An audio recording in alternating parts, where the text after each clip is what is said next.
where shadows dance in the fading light. A melody of hope takes flight, guiding us through the darkest light. These beats are beacon in the night, guiding us to the morning light. It's embrace, we find our mind in the journey to a hush of dawn's embrace. Welcome to your deep dive. Oh, thanks for having me. Today we're diving into emotional intelligence, the key to personal and professional growth. Okay. And this book, it claims to give us like these practical tools to handle emotions. Right. You know, in every part of life. Yeah. Are you ready to unlock Yeah. your EQ potential? I am. Absolutely. Love that. I think what's so compelling about this book is that it really emphasizes practicality. Okay. It doesn't just give you definitions. Right. It actually gives you actionable strategies. Uh-huh. And it acknowledges that emotions are crucial in both our personal and professional lives. I think that's what really drew me to it too. Yeah. Like the introduction, I was hooked by this idea of like balancing emotions and thoughts. Right. Haven't we all wished for that at some point? Oh, yeah. For sure. But it's not just about like, you know, feeling good. Right. It's the book argues that emotional intelligence actually leads to like making better decisions, Better decisions, yeah. having stronger relationships, Yes. and even like figuring out how other people's emotions work. You That's know? right, yeah. It kind of lays out 5 core components of EQ, you know? Okay. Self-awareness, self-regulation, Yeah. motivation, empathy, Okay. and social skills. Okay. So it's almost like, think of these as tools in your EQ toolbox, right? Yeah. And they each have a specific purpose, Yeah. you know, Yeah. for navigating this complex world of emotions. And I think motivation really piqued my interest because we're all striving towards goals, right? Absolutely. And the book suggests that by like tapping into our emotions, Yeah. we can actually kind of fuel our drives. Yeah. Have you like ever noticed how some emotions kind of push you forward and some hold you back? Oh, absolutely. Yeah. Like there's times when I feel anxious and that anxiety, Right. if I kind of Yeah. harness it in the right way, can push me to like get things done. Yeah. But there are other times when it's totally debilitating. Totally. Yeah, I think that's a great observation. And it ties in really well with Yeah. how the book explores emotions themselves. It delves into like the history of emotion research, Right. and it starts with Paul Ekman's 6 basic emotions. Okay. So you have, you know, anger, Yeah. fear, disgust, surprise, Yeah. sadness, and happiness. Yeah. And the fascinating thing about these emotions is they're universally experienced, Oh, wow. you know, That's amazing. regardless of your culture, your background. Wow. And then it goes on to introduce Robert Plutchik's Oh, wait. Wheel of Emotions, Okay. which kind of takes us a Amazing. step further, almost like an artist's color palette. Oh, interesting. Yeah. Okay. So he proposes 8 primary emotions. Okay. You have joy versus sadness, anger versus fear, Okay. trust versus disgust, Interesting. and surprise versus anticipation. And just like primary colors Okay. can be combined to create a whole spectrum of shades. Yeah. You can blend these emotions Yeah. to form like a whole array of complex feelings. So the book, it actually uses this example of combining happiness and anticipation Right. to create excitement. To create excitement, yeah. And it kind of got me thinking, like, Yeah. what emotions are like constantly mixing in my own life? Right. Like, what creates my own They- kind of emotional blend, you know? Then your own personal, your own personal Yeah. color palette of emotions, yeah. Yeah. And that's the beauty of this book is it encourages that kind of self-reflection. Yeah. And to tap into that self-awareness, Mhm. it emphasizes mindfulness practices like journaling or meditation. So it's almost like you're taking stock of your internal landscape. Absolutely. Absolutely. It's like taking inventory. Yeah. Yeah. What if you took it a step further with journaling Yeah. and you explored not just what you felt, Right. but where that emotion came from? Yeah. Like, let's say you're feeling frustrated at work. Yeah. Is it actually about the project Right. or is it something deeper? Yeah. That's a fantastic point. Yeah. Yeah, it's about kind of peeling back the layers Yeah. and understanding the root. And the book dives deep into that process. Okay. It dedicates like whole chapters to, you know, evaluating emotions and understanding their sources. Yeah. And it offers just like a wealth of strategies. Wow. You know, it's almost like a personal EQ workbook. I was a little overwhelmed by like all the strategies. Right. Creating an emotion vocabulary list, Mhm. identifying your triggers, Yeah. using the emotion wheel. It's a lot. Yeah. I guess the key is to just find what works for you Absolutely. and like build your own EQ toolkit. Exactly. Yeah. Yeah. It's about finding what resonates with you Yeah. and incorporating it into your life. Yeah. And the book, it gives you specific exercises to help you do that. Okay. Like, for example, Yeah. that emotion vocabulary list. Mm-hmm. It really encourages you to like expand your emotional language Oh. beyond just happy or sad. Right, right. It's about recognizing like the nuances of your feelings. Okay. Yeah. I love that. Yeah. And then there's like the emotion wheel, Yeah, the emotion wheel. which I love how it visually represents the different emotions and like their intensities. Yeah. Like having a map Yes. of your emotional landscape. Exactly. One thing that really stuck with me was how it emphasized like Yeah. how much our surroundings impact our emotions. Yes. Right. It's so true. Yeah. Our environment plays like a huge role. Yeah. The book specifically highlights the workplace. You know, it can fuel anxiety Yeah. or it can contribute to job satisfaction. Yeah. Are you surrounded by like clutter and noise? Right. Or do you have a space that kind of inspires you? Yeah. That's a good point. You know, it all matters. It makes you think about like Yeah. how much control we actually have Right. over our own Yeah. like emotional well-being. Yeah. Right. It's empowering when you think about it that way. And then there's this whole idea of breaking free from like those automatic reactions. Right. What the book calls the habit loop. The habit loop. Yeah. Sometimes all it takes is like a pause before you react to like Yeah. change the entire course of an interaction. Absolutely. Yeah. Right. The power of the pause. Yeah. But it's not just about Yeah. like stopping in your tracks. Yeah, yeah, It's yeah. about what comes after that pause. That's right. Yeah. The book encourages us to like brainstorm different responses, you know, challenge ourselves to move beyond our usual patterns. We've all been there, right? Oh, for sure. Like you say something, Yeah. you're like, ugh, I wish I could take that back. Totally. But imagine like Yeah. pausing, taking a breath, Mm-hmm. and then consciously choosing Yeah. a different response. Right. That could totally transform our interactions. Absolutely. The book gives us a range of strategies to help us do that. Okay. It suggests like seeking diverse viewpoints, imagining what a mentor would advise, Yeah. even visualizing the potential outcome Okay. of each choice. Oh, visualizing outcomes. Yeah. That's where it gets interesting. It is. The book even goes so far as to analyze like Yeah. the do nothing option. Yeah, Who knew inaction could be strategic? that's right. Yeah. It's all about making conscious decisions. You're right. Even when it comes to like Yeah. our emotional responses. Totally. And that ties into, you know, what the book really focuses on, which is Yeah. cultivating what's called a growth mindset, All right. which is like the belief that Mm. our abilities, our intelligence can be developed. It's not about where we are now. It's about our potential to like grow and learn. Yeah. Okay. I love that. Yeah. That's a great kind of summary of this first part. Yeah. Should we take a break and come back? Yeah, let's take a break and come back. And talk about some more. Sounds good. So it's about embracing those challenges, right? Mm. As opportunities to like grow instead of roadblocks. Right. And instead of saying, you know, I can't do this, the book says, add yet. I can't do this yet. Love that. Just a subtle shift, Yeah. but it can have a big impact. It makes me think of the chapter on happiness. Yeah. I'll admit, a little skeptical at first. Yep. But it's not just fluffy affirmations. No. It actually gives like concrete steps you can take Right. to cultivate happiness. Yeah. What really stuck with me was the emphasis on self-acceptance, Yeah. like self-love. Just love. Yeah. There's a whole chapter dedicated to like forgiving yourself, Yeah. letting go of those past mistakes, Yeah. embracing who you are. Yeah. It's a powerful message, and it ties back to like 100%. that emotional regulation. Yeah. It's all connected. It's amazing like how everything's so interconnected. It is. So we talked about self-awareness, Right. motivation, Yeah. happiness. Right. Now let's dive into empathy. Okay. The book's definition, it really struck a chord. Understanding and sharing other people's feelings. Yeah. What I found fascinating is that it goes like even deeper.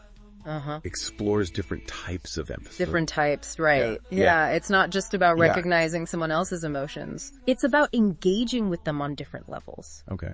The book talks about cognitive empathy, which is understanding their perspective. Okay. Emotional empathy, which is feeling their emotions as if they were your own. Right.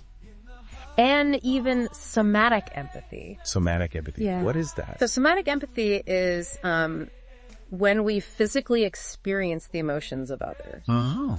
Have you ever winced when you saw someone get hurt? Yeah. Or felt a tightness in your chest when you witnessed someone's sadness? That's somatic empathy in action. Wow. It's like we're mirroring their physical sensations, Yeah. even though we're not experiencing that situation directly. That's fascinating. It's really interesting. And the book suggests that, we can build all these different types of empathy through things like active listening and mindful interactions. It seems like mindfulness is like It it's is. a recurring theme. It's a foundation. Yeah, it's the foundation. Yep. And speaking of those mindful interactions, it makes me think of effective communication. Right. There's like a whole section on The that. book has a whole section on that. It defines it as conveying your message clearly, Right. actively listening to the other person, Yeah. and responding in a way that builds understanding and connection. Absolutely. And it stresses those nonverbal cues too. Yes. How much our body language Yes. impacts a conversation. It can make or break a It conversation. makes you wonder, like, how often are we sending mixed signals Right. We might not even be aware of it. without even realizing it? Totally. And it gives specific strategies, Right. like using I statements, Yes. expressing your feelings, Yes. respecting those moments of silence, even choosing the right time and place Yeah. to have like a difficult conversation. That's really important. It's about being intentional Yeah. and considerate in our communication. It's like that saying, we have 2 ears and 1 mouth for a reason. Right.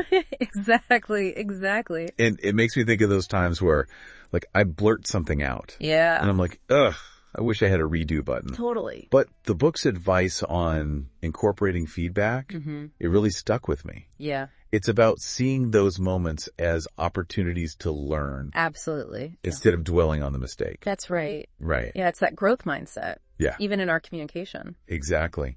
And speaking of growth and learning, Yeah. the book delves into this connection Yes. between emotional intelligence Yeah. and effective leadership. Right. That's something I'm like particularly interested in. Yeah. What are some key insights the book gives on that? Well, it makes it clear that emotional intelligence isn't just about being in charge. It's about leading with empathy and understanding. Okay. And it emphasizes self-awareness for leaders, Right. like understanding your own strength, weaknesses, how your emotions impact the team. Right. It also stresses regulating your emotions, Right. especially in challenging situations. That makes sense. Yeah, It sounds like it's advocating for like a more human-centered approach. it is. Not just tasks and outcomes, but the people. Absolutely. The people. Yeah. It highlights, the importance of understanding your team's dynamic. Okay. Recognizing those individual emotions and needs, Yeah. creating an environment where people feel heard. That's a powerful concept. It is. So we've explored self-awareness, motivation, happiness, empathy, Right. communication, leadership. Right. It all goes back to emotional intelligence. It does. But the book doesn't just like drop this knowledge and say, good luck. No, it doesn't. There's more to it. It really emphasizes that maintaining emotional intelligence Okay. is an ongoing effort, Huh. not a one-time fix. So it's not about reaching like emotional enlightenment and then you're good. It's a journey, It's a journey. not a destination. Yeah. It gives strategies for staying committed to your emotional growth, Okay. like daily reflection, mindfulness practices, Yeah. actively seeking feedback. Okay. It encourages you to view personal growth as a lifelong pursuit, Yeah. constantly learning, adapting. This has been an incredible deep dive. It has. We've covered so much. They have. For someone who wants to start applying this right away, Yeah. what would you say are the most practical takeaways? Well, let's see. Well, there's a lot of good advice. Yeah. But one of the most important takeaways is to develop self-awareness. Okay. It encourages us to, be attuned to our emotions, understand what triggers them, Right. and then recognize how they influence our behavior. Oh, and yeah. that could include, keeping an emotion journal, using techniques like that emotion wheel Right. to really get a handle on things. It's like shining a light on those internal processes Yeah. that drive our actions, sometimes without us even realizing it. Absolutely. I love how the book really emphasizes mindfulness Yeah. as a tool for developing that self-awareness. Like whether it's meditation, journaling, Right. or just paying attention to the present moment. That's right. It helps us tap into those emotions. It does. Understand their impact. Absolutely. And once you have that self-awareness, Yeah. the book kind of gives you this framework for action. Okay. Brainstorming different responses, evaluating your options, Right. and choosing the best way to move forward. Yeah. It encourages you to pause before you react, Right. visualize outcomes, Yeah. seek out different perspectives. So it's about shifting from reactive to responsive. Exactly. Instead of our emotions controlling us, Right. we're taking control, That's right. Yeah. making those conscious choices. And that goes back to the growth mindset too. Yeah. Believing that we can develop and improve. It's empowering. It is. And let's not forget about empathy. Empathy. Yeah. The book's definition, understanding and sharing other people's feelings, it really resonated. Yeah. But it also highlighted these different types of empathy. Different types. Yeah. It's more complex than we might realize. Yeah. You've got cognitive empathy, Right. emotional empathy, even somatic empathy. Yeah. It's about understanding how other people think and feel, Right. and even experiencing their emotions physically. Wow. And it emphasizes building that empathy through, active listening, mindful interactions. It's about really connecting on Yeah. a deeper level. Absolutely. And of course, effective communication is huge. It is. The book stresses, clarity, Well, active listening, yeah. appropriate responses, Right. reminding us that body language can really make or break a conversation. It can. It gives us those specific strategies Yeah. using I statements, Yeah. respecting silence, choosing the right time and place. That's right. It's about communicating with intention and empathy With intention. Yeah. and always learning and improving. Yeah. That advice to incorporate feedback really resonated with me. Yeah. Those oops moments become opportunities for growth. Exactly. It's continuous improvement. Yeah. And this ties back into that chapter on leadership. Yeah. Where it makes clear EQ is essential for effective leadership. It is. It's not just about being in charge. Yeah. It's about self-awareness, Yeah. emotion regulation, Right. understanding your team. Understanding your team. Yeah. It yeah. paints this picture of a leader who motivates and inspires Yeah. by understanding people's emotions and needs. By understanding people. That's right. And it emphasizes that maintaining EQ, it's not a one-time fix. Well- It's an ongoing effort. It is. It's about integrating daily reflection, Yeah. mindfulness, Yeah. feedback Right. into your routine. That's right. Wow, this has been an incredible deep dive. It has. So if someone listening wanted to apply just one thing from this book this week, Yeah. what would you recommend? I think I would recommend the power of the pause. Okay.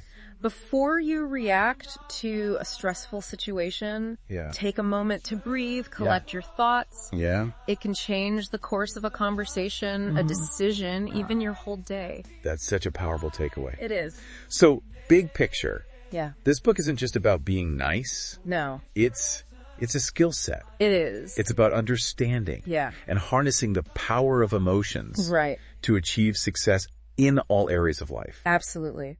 And recognizing that emotions aren't the enemy. Right. They're a source of information, a source of motivation. So for anyone listening, Yeah. imagine how different your week could be Yeah. if you just applied one of these EQ strategies. Okay. The power to unlock your potential is in your hands. It is. It's been a fascinating dive. Thanks for joining us Yeah. on this deep dive into emotional intelligence. Absolutely. We'll catch you next time Okay. for another fascinating exploration. Sounds good. Until then, keep learning, Yeah. keep growing, Keep growing. and keep unlocking your potential. Yeah.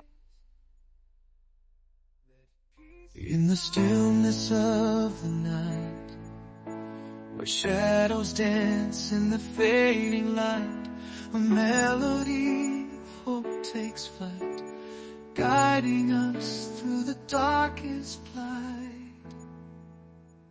Peace, a beacon in the night, guiding us to the morning light. In its embrace we find our might. In the journey towards what's right, in the echo of a silent plea, where hearts yearn to be free, a whisper floats upon the breeze, uniting souls with gentle ease. Outdo the clamor, silence the roar, let peace's song echo forevermore. In every heart let it soar, a symphony of love, love forevermore. Peace, a beacon in the night, guiding us to the morning light. In its embrace we find our might.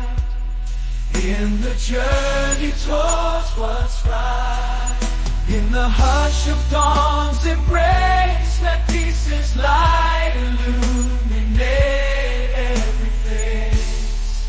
For in its presence we find grace, and in its beauty we find our place.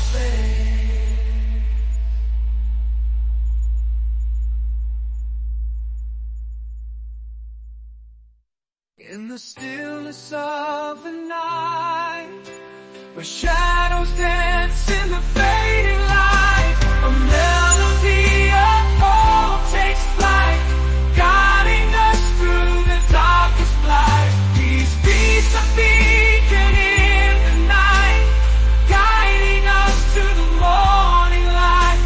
Its embrace we find our might. In the journey to the hush of dawn's embrace, let peace's light illuminate face. For in its presence we find grace, and in its beauty we find our place.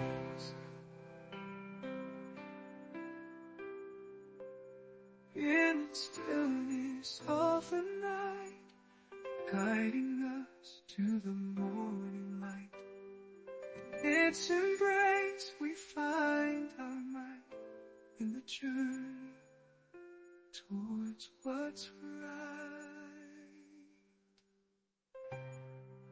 in the hush of dawn's embrace, let peace's light illuminate every face. For in its presence we find grace, and in its beauty we find our place. In the stillness of the night, where shadows dance in the fading rays, and in its beauty we find